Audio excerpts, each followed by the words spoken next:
Echocardiography's role in diagnosing cardiac amyloidosis.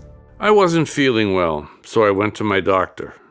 Looking back now, for a few months, I just couldn't catch my breath.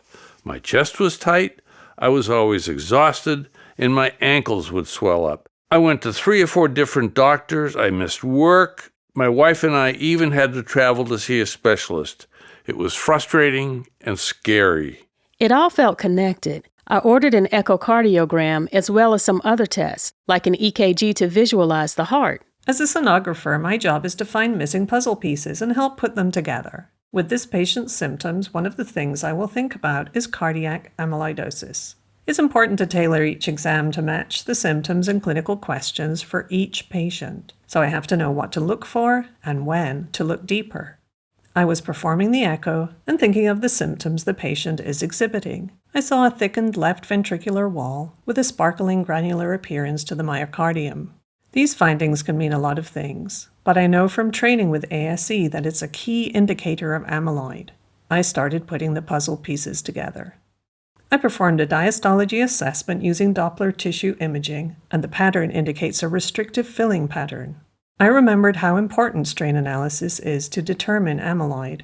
I know sonographers don't always feel like they can make that call, but if this were amyloid, the sooner we caught it, the better.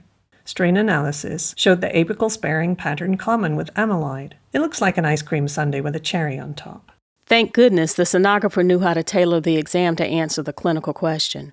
Many of the findings on the echo, like thickening of the left ventricle, can be seen in common conditions, like hypertension. Cardiac amyloidosis is often missed because it is not common.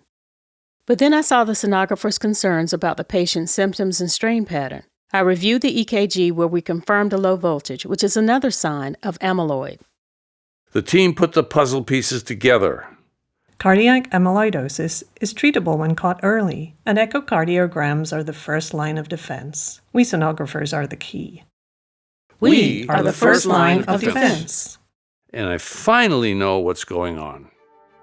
ASE will support you in education and clinical practice to help care for your patients.